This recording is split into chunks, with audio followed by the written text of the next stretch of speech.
Good evening, good evening, good evening. Welcome back, everybody. If you were here for the afternoon edition, kudos to you for coming back to getting some more information to put into your relocation toolkit. If you happen to miss it, no worries. We are back with some definite positive information regarding how to move abroad. If you guys don't know where you are and you are new here, what I need you to do first is go about sharing this with somebody that is looking to move abroad.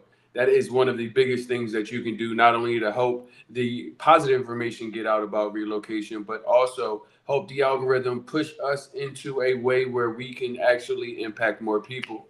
Second thing I need you guys to do is understand that we are Roots and Routes podcast, and what we are here to do is kind of take a lot of the guesswork out of moving abroad and give you opportunities to hear from people that have actually journeyed abroad and have done it successfully. Because I think that it is that you what it is that you are wanting to do. So thank you for showing up tonight. I want to introduce my co-host. If you guys do not know them, I'm going to go left to right just because that is how you guys are positioned. So on my left, I have Miss Tisha. Miss Tisha is originally, obviously, we're all from the United States, but she is out of Santa Marta. Please hello, Miss Tisha. Hi, guys. Thank you guys for joining. We're going to talk about a lot tonight: the Trump, the Petro, the feeling abroad. I'm actually in the States right now, feeling horrible to be here. I don't know how you guys live here, but we're going to talk about that later. But thank everybody for joining. Make sure you give us your questions. We're looking at all the different chats right now. So, again, hi, everybody. Welcome, welcome. Nah, shout out to you, Tisha, and none other than Miss Michelet from LA. It's always good to see you. She is there in Medellín, Colombia. How you guys doing out there? We doing quite all right, I think. I am for sure. It's, a couple quick little, flash rain every here and there, but everything is good. Still sunny days. So Nah, doing I tell quite all people right. Colombia is doing fine. And how you doing out there? I I am doing can't wait good. to If you get guys home. don't know, I am RJ. I am currently in Playa del Carmen, Mexico. However, you guys know me to be the Colombia guy. You may have seen me on 1,000 different Colombia specific episodes, but like many people, I travel often. So, although I am relatively based out of Medellin, I am currently in Playa del Carmen. With shorts and a t-shirt on. If you are happen to be tuning in from somewhere where it's cold, zip up your coat. That means you, Tisha. That means you, Tisha. But tonight we're gonna jump into it. We're not gonna take too much of your time, but we want to give you guys something that you guys can utilize on this relocation journey because I know one, you need some tools. Two, you need some understanding, and this understanding is going to be wrapped around of what you are currently dealing with. It is often Mhm. not the most practical things. Yes, you need an immigration lawyer, and yes, you need a realtor, and all of those things. But it's the other nuances when you go to move abroad that you guys may often forget. So, what we're trying to do here is provide clarity behind this conversation that is going on in many of you guys' homes, group chats, and give you some real understanding from people that are actually living abroad and what it actually looks like. Because I know a lot of people are consumed by the media. So, let's get into it because I know one thing that we talk about, and I don't think most people realize in America when you go to move abroad, it gets really difficult to go back into the United States and deal with everything that comes with living in the United States because you no longer have to deal with so much. And our sister Tisha is literally in the US right now, and you told me a crazy day. Can you kind of tell people what's been going on with you since you've been back at home? Guys, I have been going through it. I think one thing is, of course, I've done like small trips. I think the last time I was here was in May, but I think I was only here for like 3 days. And this trip has been 15 days, and they have been brutal on my body, on my mental, on my physical, on the food that I'm consuming. Everything is affecting me. I think I cried like 3 days ago, and I haven't cried in so long. Just the depression set in of like, I felt so trapped. I started feeling like I wasn't going to be able to leave and get back to Colombia. But also the fear sets in. Like we forget how easy going life is for us abroad. And so I was telling RJ and Michelle about a story. when I walk, I drove to a quick trip. I was dropping my husband to his brother, and I parked beside a black pickup truck. And immediately I was like, because we were in the back of the store. So I was like, why is he back here? And immediately fear set in. And it was like, okay, as soon as I get out the car, he's going to try to grab me. And so I'm trying to get out the car real fast and walk inside the store. And then I'm looking and he's still there. So before I leave the store, I grab a bunch of napkins because I'm like, oh my God, what if he put something on my door handle? All of the fear mongering that I see on Instagram and TikTok from Atlanta, right? Stuff I don't even have to worry about or focus on living in Colombia. And so as I'm walking back to the car and I'm like, oh my God, he's still in the car. He's gonna grab me. Or I gotta make sure I grab the door handle right with the tissue so I don't get nothing on my hand. So I get in the car, heart beating. The whole time I'm driving back, all I see is black pickup trucks in my rear view window. And I'm like, I know he's following me. I know he's following me. And it's like, that is an insane. Like, once I got home and I calmed down, I was like, wow, a lot of women live in America have to go through this on a day-to-day basis. And we have been so blessed to not have to worry about that, not have to worry about police trying to kill us, not have to worry about crazy inflation, not have to worry about this news because I don't see the news that you guys see on a consistent basis that's lowering your vibration. There's so many benefits of when you disconnect from here and leave here. It is so difficult to come back here. I've had a horrible time. Just my body is just not who I am. It's so cold. I'm not used to the cold anymore. I have no energy. I'm eating horribly. I know I'm eating horribly. I can taste it. I'm inflamed. It's just so much. And it's hard for you guys to understand because this is your day to day. This is the food you must consume. This is the police traffic, all the traffic too that's in Atlanta is crazy. Just the police hunting you guys with their hunting cars is crazy. And just the fear of kidnapping and sex trafficking and all of this stuff. It's a lot to carry every single day.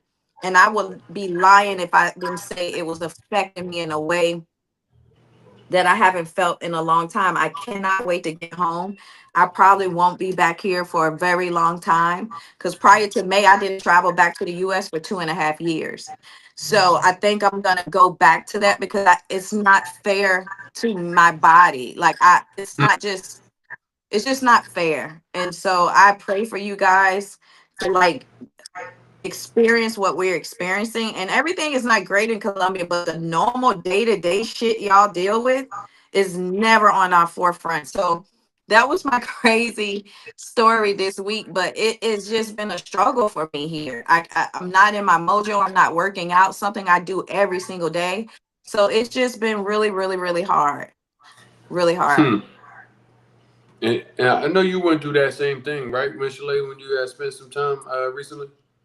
Well, it was like I definitely had a few like feelings, thoughts and feelings, just kind of being out and about. Because unfortunately, there is a lot of fear mongering. There is like just a lot of negative energy, and you can really just feel it. It's like crossing Yes. that.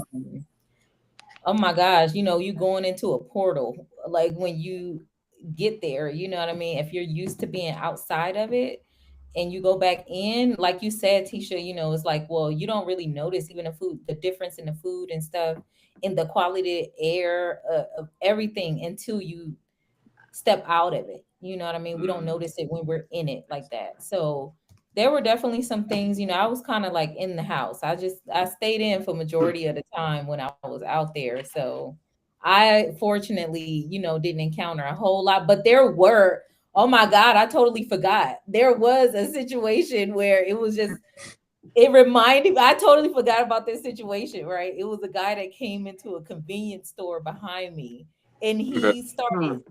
beefing with the guy at the register, like shouting and cursing at him. And I was just like, where am I? And I put down everything I had and I walked right out because it was like one of Yes. those things, unfortunately it is one of them things where you can be in the wrong place in the wrong time at the wrong time. And I was like, I did not come all the way out here. I don't even live here.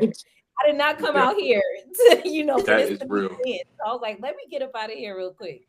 But yeah, it's like, Yeah. it just seems like bizarre things. And I wonder sometimes, since we're on social media, seeing things, you know what I mean? If we're not living in the States, then we see things happening, through other people's lenses. And, it's a lot of like manipulation, a lot of people just showing some things until I see it in person. I'm like, okay, maybe it really is like this right now. Just people are just Yes. Seriously. on 50 right now. And it's like, we need to please come down. People are losing it. Hmm. Yes. Yeah. Nah, and it takes getting it off you to understand what it's like having it on you. You Woo! live with it all your life. It's just something that you're a part of. But once you get it off you, putting it on you is so difficult. My experience with that is I would say a typical black man experience, and the borders of the United States. I don't know really what the middle of the United States offers for me, but the borders of the United States is relatively similar. My Mhm. airport outfit. I got an airport outfit. Anybody you see me in the airport, you're gonna be like, "Yo, he got the." That's my airport outfit. I do not dress it up. I don't have a bunch of clothes. That's not even my hat anymore. But I have on all black airport outfits, black shoes, black, and it's my black Michelin hat with the red Africa on it. Keep it Mhm. real simple, right? So, Mhm. me traveling around the world, don't really think anything of it. But my storage unit is actually in South Florida. And that's important because going back to South Florida, we've seen 1,000 different things come out. Everybody knows Florida Man and what that looks like.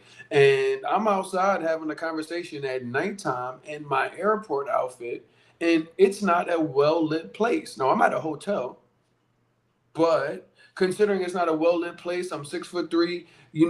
I'm walking around in a parking lot having a conversation, but somebody could be a little bit alarmed. So I'm thinking, Mhm. okay, let me, protect myself or try to at least fend off something that would give off the perception that I was doing something wrong. So I go to take my hotel card out. Clearly, if I have a hotel key, that would be some sort of buffer from what I now have to remember. Oh yeah, this is what I have to do in these situations. Mhm. But didn't little I forget, my hotel key is black as well. So me pulling out a hotel key to try to defend myself and saying, "Look, I'm a guest at the Marriott Bonvoy." I'm pulling out in a dark place something that's also black at the same time, and I realized this is not my life anymore. This is It's not what I not. have to deal with. And one of the things that came to my mind today when we talk about this safety thing, and everybody knows it, but everybody always asks, well, what's the safety like in Colombia? What's the safety like abroad? And to me today, it came to me, and I've realized that the question isn't what the safety is like. It's more so how to navigate danger there, because danger is everywhere. Everywhere. It's everywhere. You cannot miss it. But it's understanding how to navigate danger, because many Americans know how to navigate danger in their hood, in their local community. They say, okay, this looks like I should have walked down this street. I'm not going. But in a new Mhm. language, in a new culture, and the first time you're feeling that weight of America off you, your inhibitions could go away, and you're no longer running on the same checks and balances system when it comes to safety. On top of not knowing what danger looks like, let me talk to you guys about that though, because I think when it comes to safety, there's something in navigating and how to navigate danger. Let's just keep it in Colombia, because these things can be specialized. But Michelle, you've been around so many different places as a single woman, navigating what Mhm. danger looks like there. How has that been? How have you guys been able to get that done? Because it takes an adjustment period, I would assume. Well, to what exactly? To not. Navigating Living like abroad. navigating of what danger looks like in different places. Because Oh, taking well. what we know in America is not going to just it works there. I got to shift a little bit and then understand. Mm-hmm.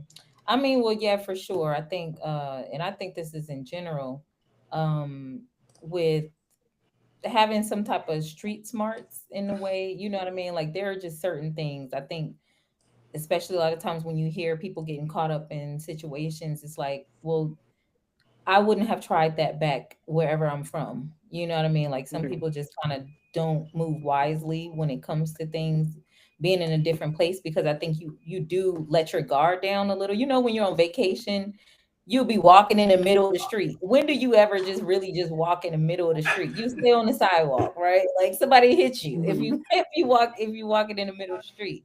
But it's like when you have vacation brain, it's like, you know, the rules are Mm-hmm. not the rules anymore. So I think that is the thing. People just kind of let their guards down, and it is the fear that keeps us in line, that keeps us in check a lot of times.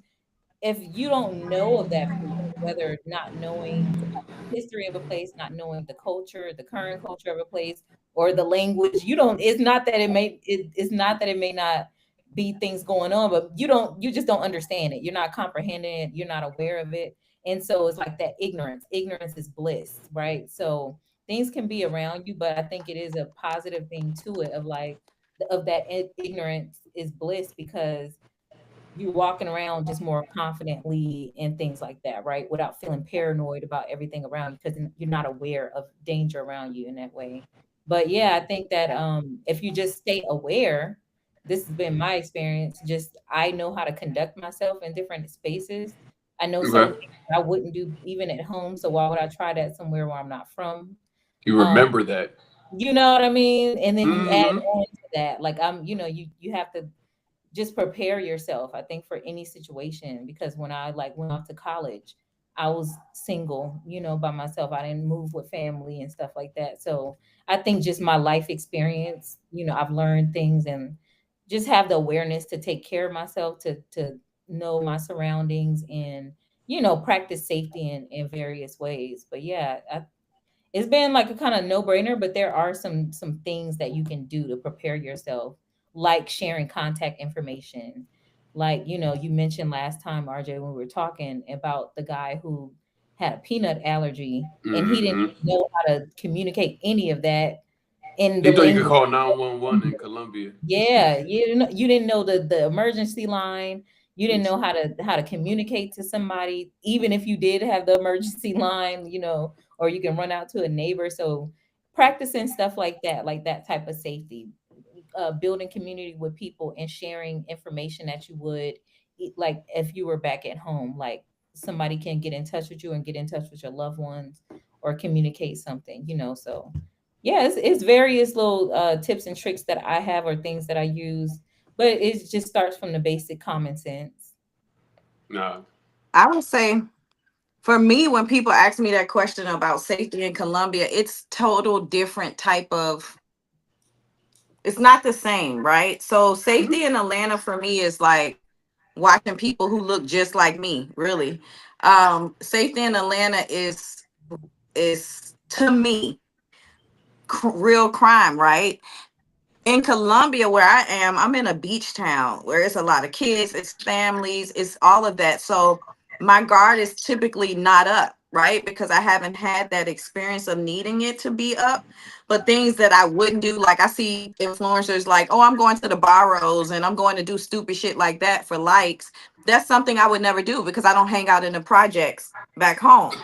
But Exactly. as far as and then when people be like, "Is it dangerous in Colombia?" I say, "Yeah." Truth be told, it's dangerous for men. It's not really dangerous for women. I mean, if y'all want to be honest, it's dangerous for men I that's don't. on those Tinder apps, right? That Outside of that, that I is on rarely those Tinder apps, mind that's you. It's on not those dangerous Tinder for apps. men. Make sure you put that Yeah, that is on those Tinder apps. I'm like, it's I don't that's feel on any those Tinder danger at apps, all. right?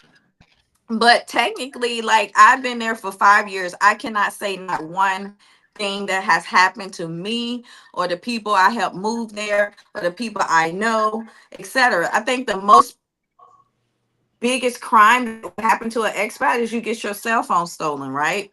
If you're not doing stupid stuff, hanging out in the boroughs and hanging out 4 a.m. on the side streets in the dark, like I'm not doing that in Atlanta. So it's Mhm. like I don't see crime the same. And also Colombians are really small. So it's like I think if anything happened, I could So is take them. Michelet. But I always have that feeling. I'll be like, I could, I'll be I could good. I take can this feel one. myself. You know? So, so, but no, for real, I don't even have my, like, I'm in so a fucking flow state of like energy and positivity. I don't think even the dogs don't bother me because I'm just in my Mhm. good energy, right? You got dogs up here barking all damn day long. Everybody's angry. The air is thick. It's negative. It's a lot of stuff happening in the States. So when I don't want to say, oh my God, it's so safe, because it could be a lot of crime happening to Colombians in certain areas, but that's not my experience. So I can Yeah. only communicate what I know. It's completely safe for me compared to Atlanta. I can go out all day long without my husband. I can walk the streets without my husband. The moment I dropped my husband off, the fear set in here. And I was like, Yeah. okay, get back in the house. Get back Yeah. in the house. Stay. You don't want to get in an accident. You don't want to get the police lock you up. You don't want anything to go wrong. So I just been staying in the house. And I'm an outdoor person. I go out, I hang out with my friends in Colombia. We work out, we walk the neighborhoods, we do certain things, and I can't do any of that here. And so it's a whole different lifestyle that I do not like, or do I align to it anymore. And so that's my answer when they say hell yeah. It's an amazing feeling, especially for women. I don't, Michelle, you don't really have nothing to worry about when you're in Medellin, right? Maybe your cell No. phone. Yeah, I And don't. my cell phone got stolen here in Atlanta. So it's like, Mhm. so I don't know how, I mean, RJ, tell me what's your experience in Colombia. Hmm. Yeah, I'm not a subscriber to the street life, so that is what I was saying. Exactly. You being a male or a female, I don't think has anything to do with whether or not you have success and safety. I think it is carrying yourself in a way where many times people are going to places, Colombia, Mexico, DR, Thailand, Vietnam, and looking to exploit.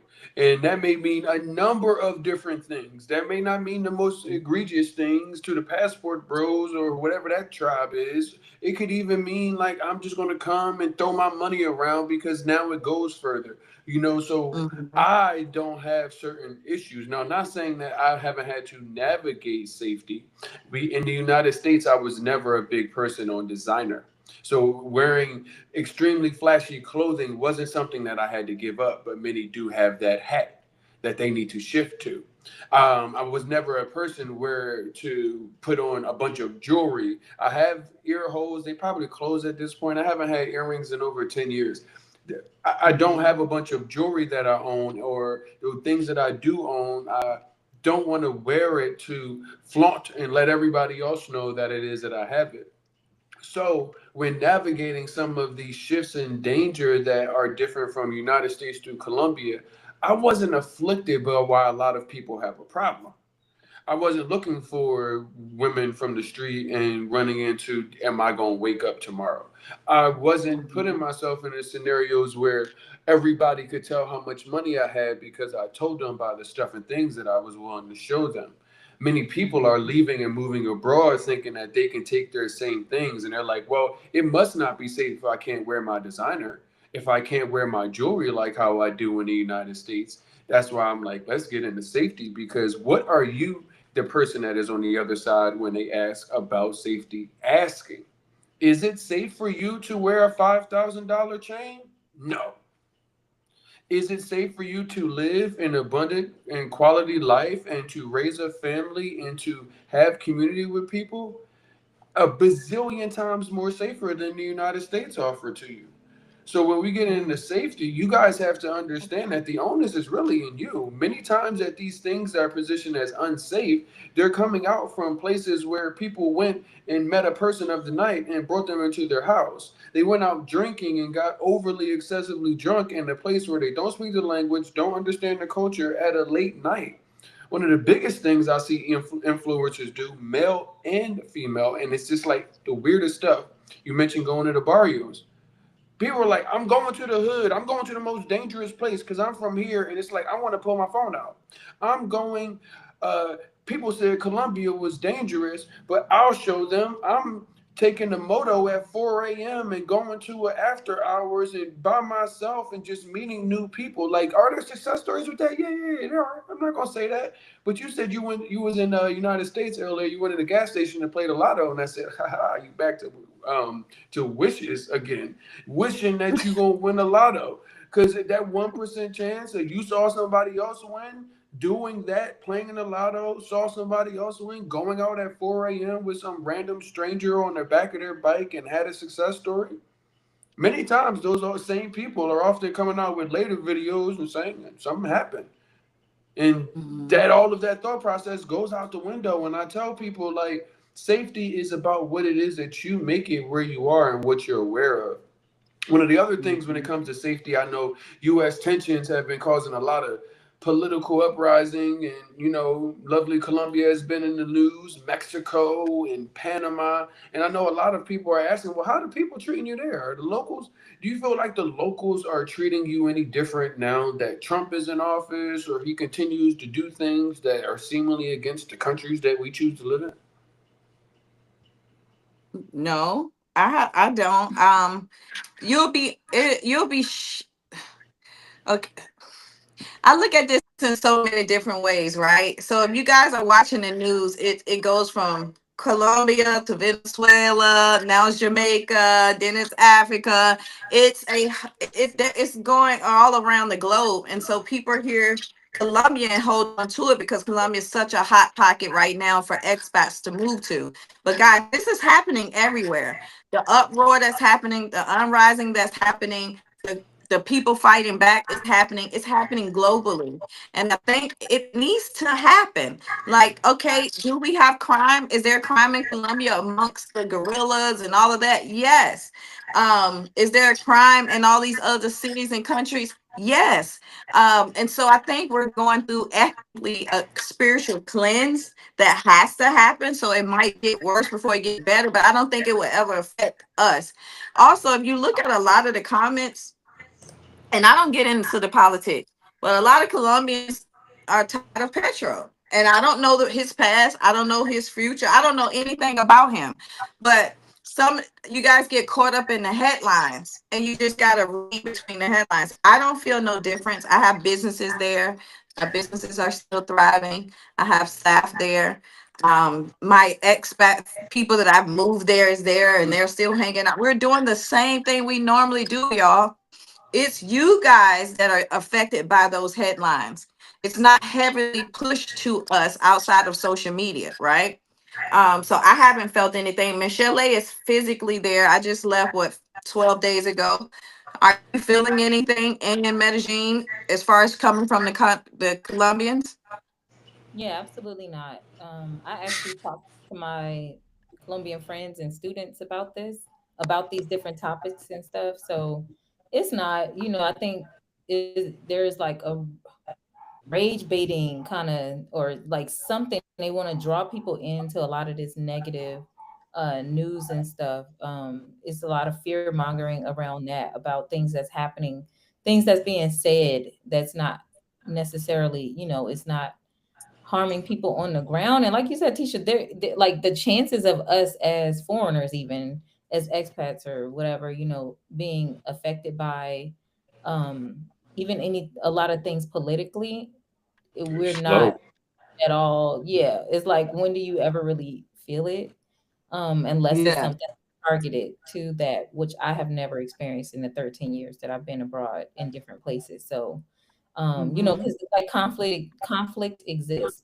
There'll be people protesting their own government, for example, but like, as a person who's not like from there, who's not like, you're not even, you're passing by, like I said, you're a traveler, or you're a digital nomad or expat or something like that. A lot of times you don't even know unless you're just seeing it and people are talking about it. Hmm. That's Seriously. so true. And the one thing that you have to realize, because people are asking that when safety and politics come up, what happens? In America, you are in America, you are a citizen. So the politics of it all is going to 100% impact you. Like Michelle Yeah. said, unless they say all of the people that are immigrants have to go, which America does that, but not like a lot of countries aren't in positions to look to even do that. So you aren't honestly going to be impacted by politics as much as politics is impacting you in the United States. Mm. And what also happens is because you haven't left, you, the person that is watching this yet, you don't realize what I'm about to say, but I'm gonna tell you that it's true. Once you go move abroad, when you leave where your first country, your birth country is, you realize that if you had to move again, that you could and Mhm. set up and be successful based off of what you've been through, the things that you've worked out, and realize, okay, this is what I need to do. So it's not like you don't get that, you got to do that all over again. Maybe it changes and tweaks a little bit, but you guys are understanding that once you leave America, it's like, man, if this place don't work out, and they got some, it's not safe for me to go. You know what? That's okay because there are Yeah. 100 other countries in the United States, 100 plus other countries in the world where I can go to, and now I know what I'm looking for, and let me go see. And most oftentimes, everything doesn't shit the bed at once. So Correct. the safety when it comes to politics and everything else, definitely not something I feel like we are going to run into. Um, I do know that there are anti-gringo, anti-expat, anti these sentiments in some places that we've seen go into the streets. I will tell you, even a place like Colombia, I have seen that happen. Yet I didn't feel like that was anybody but the people that happened to be there at that time. I wasn't feeling that at the grocery store. I wasn't feeling that in the taxi or Uber. I I Mhm. felt like I wasn't getting that. Now I don't know if that's because I'm just a Black American. I don't know if there's any has to do with that, but they weren't looking at me like I was a problem and I was the reason that it was created. So that is something that I want the audience to keep in mind because a lot of people are looking at that and saying maybe I'll stay in the United States because it might not be safe. Now, one thing that happened recently, and I do want to I don't have anything in place to donate. If y'all do, please let me know.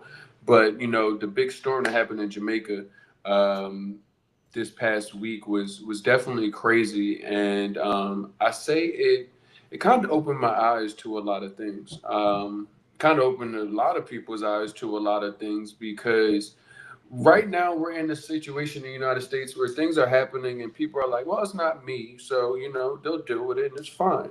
And what happened with the hurricane was I don't know why anybody would try to go to a place that is going to be really impacted by a hurricane and expect things to go the way that they want them to. I would have moved my trip. Some people don't purchase Mhm. travel insurance. That is a whole nother thing. But what I saw, I feel like needed to be brought to a conversation on at least due diligence and making sure we as a platform are reminding people that just because you don't realize that you have American privilege doesn't mean that you can't go be the colonizer or the gentrifier that you're saying that you don't want to be a part of because some of the things I saw that when they came out and people were in the hotels and people were still at work and not at home with their families because people had decided to be in the hotel and go there and pull out their phones and make content. And it's just like, where was the humanity in any of that? And it wasn't just Americans, Black Americans, white Americans, or any of that. It was just non Jamaicans doing that in a scenario where we really needed to understand that there shouldn't be a rush to go or continue to go. And I wanted to get y'all take on it because I don't know if y'all saw it, but I know it was something that was definitely like it gave me a little pause when looking at it and saying, where's the humanity in this? Berating people in the middle of a natural disaster. You know what I mean? I think I know the clip that you're talking about where you had hotel guests that were complaining about the service and stuff from the resort as they're going through the storm. And yeah, and that was interesting. And it was very unfortunate to see. 'Cause I always be like, please don't let them be don't let them be brown folks like act like that. You expect some folks, to act like that. But anyway, it was foolish and very selfish. And I think that is very important. We talked about privilege for a long time on one of the other episodes. And yeah, we have it, you know what I mean? Even being from where we come from, like it's certain things that we're conditioned to, certain behaviors and stuff that we all kind of, well, can carry, you know, other places. And it was just very insensitive. I remember seeing that, and they were complaining about, I remember this one hotel guest is complaining about getting sandwiches and stuff. Meanwhile, you got the staff that's committed, that's staying there waiting on you as you're sitting in comfort on a vacation in the middle of a storm in another country, Hmm. and their homes are being wiped away. Their families, they're having to leave kids with, you know, family members or whoever, you know what I mean, and are not Hmm. even certain about their own situation, what home that they're gonna have to go to, you know. So I saw that and it was nasty behavior. I really hate that that even happened. And definitely sending thoughts and prayers, and you know, in kind donations to the people affected. Nah, that's real. Tisha, I know you don't keep the TV on. Did you happen to get any word on that? I wasn't certain if it ran past your doorstep. I did. I mean, I hear you. I heard you guys talking about it early, but I didn't physically like see the clips. I will say, I hope everybody. I know I initially saw that they couldn't get out, so I don't know Mhm. if there's been an update about people actually making it home. I did see a clip from an influencer who went down there purposely, but I haven't seen a lot of um the I guess the back what you guys are talking about. I think what happens too when you're in such, I think, not to excuse the behavior because it's horrible, but you can almost understand it just a little bit. Okay, I'm playing devil's advocate, right? Because the one video I did see, the Okay. people were saying that they were still being charged regular price to be there, and a lot of people didn't have money. I did see that videos. So it's just I think it just was a shitty, a messed up situation, right? And everybody's emotions are extremely high. We do have to have better tact and better I guess appreciation for everybody, because like you said, there's people working there stuck to be there and they've lost everything. This world, it's just a fucking shit show, you know? Like it's almost like you go to Jamaica and you brace yourself because you like, where are they gonna destroy next? Where are they gonna destroy next? So it's I don't know, y'all. Y'all know how I am. I'm like, stay off the news because you get so wrapped into it. You get so wrapped into it, and then it's gonna be another country next. It's gonna be another place next. But we do have to have better. I think moving abroad too taught me to calm down. 'Cause I probably, if still living in America, went over to Jamaica, still with that anxiety on my chest and back, and I probably would have been one of those people, right? But I've lived abroad now for so long, I know not to respond that way. I know not to lower my frequency. I know all of those things. But to be honest, I probably would have been mad too. Like, are y'all charging me $300 a day? Y'all better not feed me no damn sandwiches. No, but I totally get what y'all are saying. Like that's just to be honest. And it's these people are angry already. They stressed out. They going on vacation. They really can't. A lot of people really can't afford these places, but it's the only relief you get. It's like I was talking to my girlfriend the other day. I was like, if you buy something else in this house, and then she had to tell me, like, you work so much that your only source of relief is to purchase something to make you Mhm. feel good, to make it feel worthy of going to work every fucking day and not getting ahead. And I had to look at her differently because I had the expectation. I'm like, girl, what's going on with you? Is you what? You know, I'm about to judge. And so, and then when she brought that to me and she was like, girl, I got to get out of here. It's like a form of depression. Like I go Mhm. shop just to feel better. So it's like, it's easy for us to say, hey, y'all could have did better. Wish they could have. But it's also easy for us to judge because I was judging her. And then she just brought it back to my attention. And then when she said that, remember, I was her. I was over buying. I was an over consumer because of depression, of being in America. And, so it's a lot of different reasons those things happen. And I hope everybody saw their bad behavior and now they correct it. But It's so hard to judge. Girl, this shit is a pressure cooker here. Yeah, It really is. it And is. because I got some amazing friends, and they just coming around them and hearing what they've been going through since I left for so long, it's a lot of stress. Nah, I mean, y'all been talking about the energy exchanges and what you have to wear, and like it's a lot more aware for on our end that we know that something is off, like because we know exactly where to go and what not to have to deal with this. Whereas if you have always we like Americans, and this has nothing to do with because people get crazy. We are like caged animals in a zoo. Like we were like, yeah, we're doing this. We're a lion. We're an animal. And it's like you've been living in the zoo, bro. Like this is a contained environment. Your life is what they want you to think it is, and the opportunities that we are looking at now is really kind of a lot when you look at it because people are at this crossroad, yo. They looking at moving abroad and trying to understand. Is this something that they can do? And realize taking that hand off the home base that is America is scary as hell.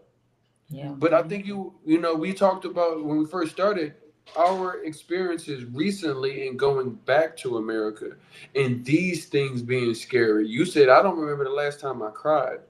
You know, I don't remember the last time I felt like the police or a local citizen was going to make a call that could be me explaining my existence in this parking lot just because I'm making a phone call. I think I was talking to my father or something like that. You know, Yeah.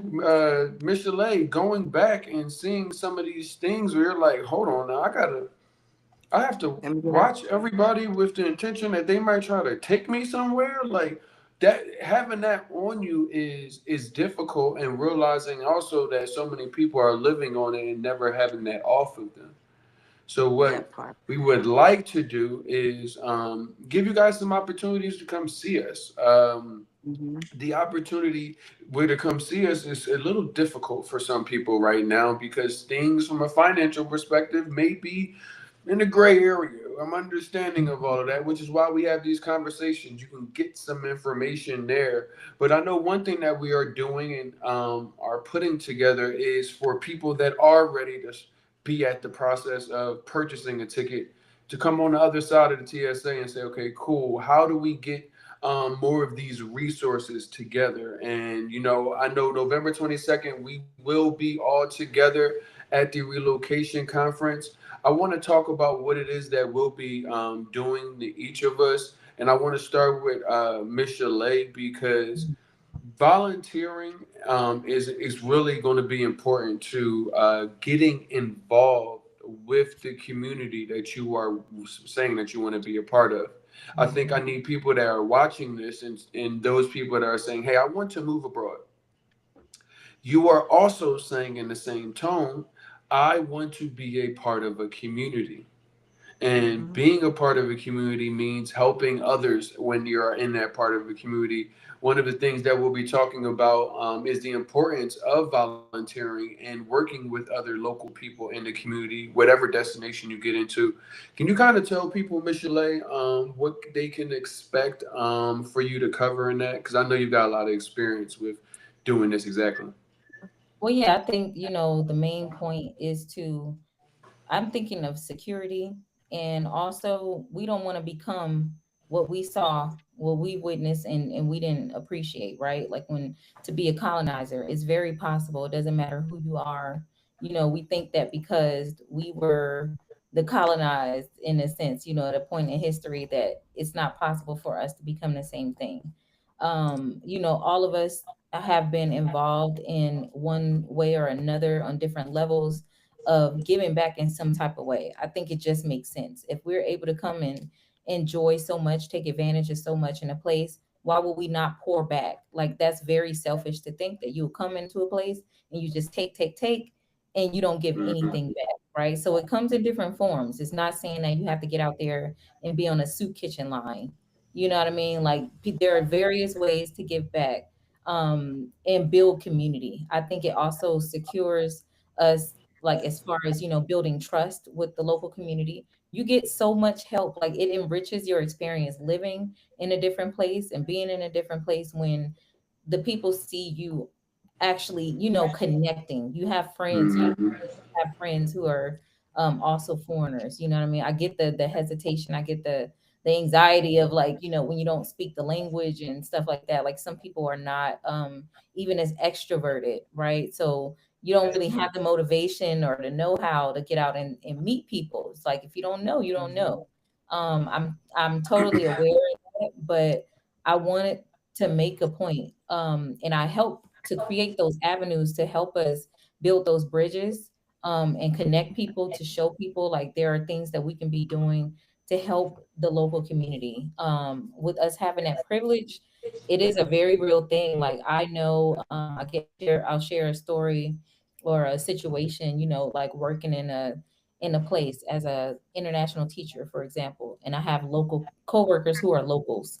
And the reality is, as a foreigner, I'm getting paid more. My thoughts and opinions and whatever are valued more in a lot of cases. Like, these are things that happen. And so I try to be a voice for the voiceless, like for those, I'll advocate for people. I speak up, like that is a way, even, you know what I mean? And that's within, Mm-hmm. like in a whatever, in that, within that bubble. But it's so many different ways to do that. I like to set up these opportunities for people to get in touch with locals. And again, it's not going into the hood. I wouldn't recommend that. Like again, like Tisha said, I'm not going into projects. I'm from LA. I'm not going to no projects in LA, whether I live by them, whether I got cousins that live in there or whatever. Like that's not street smart. That's not having street smarts at all. Like you don't just go strolling through anybody's hoods and stuff like that. And it's not to say that like the hood is just 100% dangerous, that something's gonna happen. I feel like a lot of people, they want to put on that cape and they feel like, oh well, they want to say, especially, y'all mentioned people creating content. You want to say like, hey, I went through the most dangerous hood in this country, da da da. It's not about that at all. Like sometimes when I volunteer, I'll go to, like, these are the areas who need the help. Sometimes, are these impoverished areas that, you'll call it the hood or whatever, but you're going in a safe way. You're going in with people who are from there, you know what I mean? But you're not just going to show and be flashy and stuff like that. But but yeah, that's what I like to show people is creating those opportunities for us to give back, to be in touch with the people, to build community. Nah, that's real. That's Mhm. real. I know. Like I said, we highlight the importance of all of the things that you might forget, but you actually ultimately need. And one of these is parity in the destinations. A lot of people have what ChatGPT gave them as a top place for Black expats abroad, and that may cover you, but it might not. And what we find is place like Colombia has a number of places that people are honestly moving to and turning their lives into something positive. And one of those is actually Santa Marta, Colombia. Talk to me, Tisha, because I know Santa Marta means a lot to you. You said you've been going. You sound like prison. You was like, I've been going 12 days and I'm ready to go back. And I got Mhm. 3 days, 36 hours. Like you, like I'm ready to go. So I know Santa Marta means a lot to you. But if somebody didn't Yes, have Santa God. Marta on their list as far as a place to move to, tell me about what you're going to be showcasing them on the conference that is going to make them put it on their list. Absolutely, guys. Santa Marta is my peace. And once you find peace, you don't care how shiny a city look. You don't care about your family being here. You don't care about none of the conveniences. You're going to do whatever it takes to remain in that peaceful state. Again, Santa Marta is not for everybody. I'm not a clubber. I'm not none of that. This is more of a family beach town. And what we're going to show you on the conference is what it is to live in a place like this, the opportunities that you can have in Santa Marta, the cost of living. It's not just the rent. Everybody here is like, oh, you can get this apartment for cheap. It's not just that, it's everything that encompasses that. The fact that I don't even buy meats from a store anymore. Everything comes from a butcher. All of my fruit is organic. I don't have to worry if it has seeds or not. These are vital things that we should be worrying about, but no one's caring about that here in America. They're just like, oh, I need the newest car. I want the newest shoes, the newest bag. And so I think we got life flipped. And it's so refreshing to be in a place where the core of what life is still matters. So in that conference, we're going to tell you about those things. We're going to tell you that the type of lifestyle you can have. We might even show you some properties if we have time to. This conference is going to be so amazing for people who are thinking about leaving, because it's not just showing Colombia. It's going to show so many other countries, Africa, Panama, Colombia, Mexico, so many different places. And you guys will get to hear about it from other people, not just us. And I think it's an amazing thing that RJ is doing that gets you guys this information, so you don't have to fly down here and Hmm. and pay all that money to have this experience. It will cost you a lot of money to go to all these different places that will be presented at this conference. So if you are thinking about going to any of these places or even somewhere else, the information is vital and it's almost can apply to any country. Join the conference. No one's doing conferences for this price. I buy mentors. I pay for knowledge. I'm up there now. I'm no longer at the 39, 49, $50. I'm paying thousands of dollars to gather information because that's the level I'm trying to go to. So you guys don't want to miss this conference. I be on this conference because, like RJ said, if something go wrong in Colombia, I need to know where I'm going next. Okay. So definitely don't miss it. This November 22nd. Second. Second. All right, guys. Nah, I November appreciate that. 22nd. Put Santa Marta on your list, and if it isn't, and that wasn't enough, she's going to give you guys more information. What we want to do is just take a lot of this legwork out. As people that have moved abroad, we know exactly what to do. We know how to go about narrowing down what destination would make sense of us. We are clear on what our whys are, what we're looking for, what the place needs to have, how to go about navigating a new language, a new culture, a new community. But you guys don't have any of these tools. And the reason why this conference exists is there's foundational things that you need. You need a lawyer, you need a realtor, you need somebody to show you what app to get into.